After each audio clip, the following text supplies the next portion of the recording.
started off writing music just in his front room. So like, I don't know, we were just messing around with 2 guitars, no bass, and a little drum machine, and then obviously we decided it'd sound better with an actual human, so.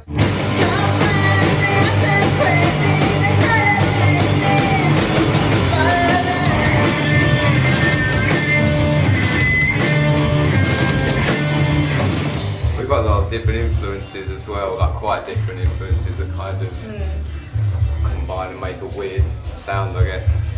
Like, I mean, for example, I guess I was quite into Riot Girl before this, so this is probably a lot less angry sounding than my previous bands, which has been really nice to play something a bit more chilled out and spacey. And I listened to loads of PJ Harvey, like White Chalk especially, before starting this band, so I think that influenced the vocals to an extent, but it's obviously changing all the time. I think there's a lot more kind of atmosphere in this music than we talked about with our other bands, and that was kind of one of the things we wanted to get across in our songs. We always think of like a kind of visual scape for everything that we're writing. We have like, and it quite naturally just went to a dark kind of tone as well. Like every song we was doing ended up having quite a dark sound to it as well. I guess not consciously, but I mean it's undoubtedly gonna be in there because I've played Mexican music like my whole life. So since I was literally 3, I started playing music. And I think one of the things that might be kind of related to that is they do lots of harmonies.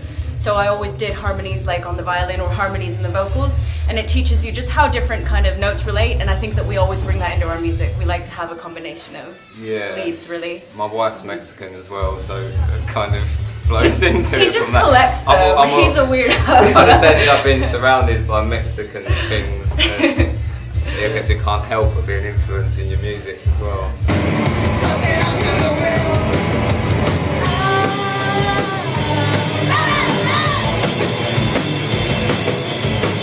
It translates as the dead, so it's the last part of Dia de los Muertos.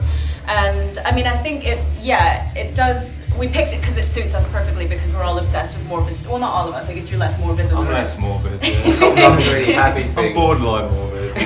He's the light in the band, and he brings the light. Yeah. We do sometimes write a love song. Honestly, I think it's quite balanced. We write some heartfelt stuff, but we're exposing our untortured psyches. Yeah, and sometimes quite like the contradiction of things sounding quite upbeat and energetic, but then the lyrics are quite dark and stuff. We read a lot of Stephen King and things like that.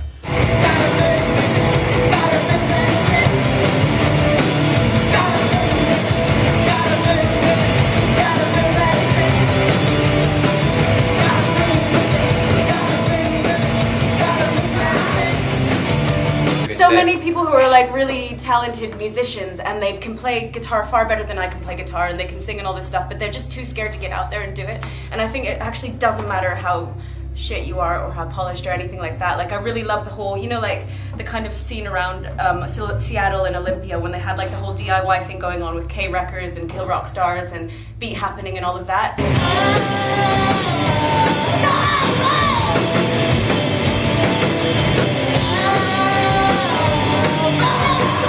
I think it's been awesome because it's taken away all the headache of being in a band, which is normally like spending hours on band admin trying to book gigs and just deal with that side of things. So I mean, it lets us just get away with like just focusing on creating stuff.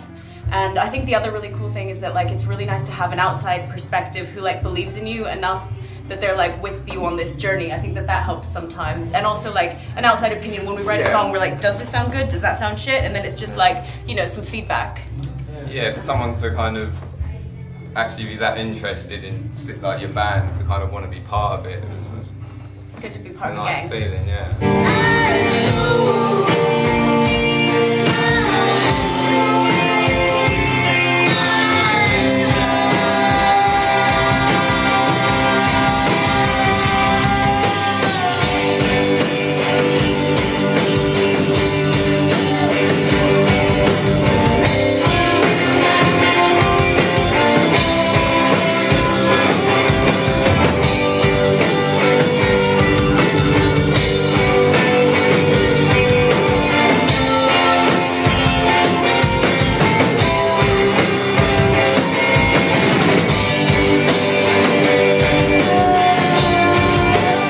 No, it was really strange. I think we were in a weird part of town, and there was like there was this Ox Jam festival going on across the whole town with like 6 different venues, and they had like constant bands on. And I think that there was loads of musicians around, but I don't know how many people were actually out because it was quite spread.